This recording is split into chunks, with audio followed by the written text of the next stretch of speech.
Do Brasil até Nevadas de Chillán. Vem comigo descobrir como eu cheguei em uma das estações mais incríveis do Chile. Cheguei em Santiago de avião e fui direto para a estação central. E lá eu peguei esse trem super moderno e confortável.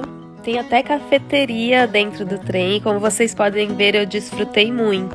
De Chillán para Las Trancas eu escolhi pegar um transporte privado, mas tem opção de transporte público também.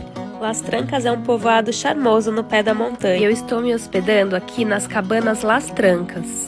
De Las Trancas para Nevadas de Chillán, mais 10 km e aqui eles prezam pela segurança.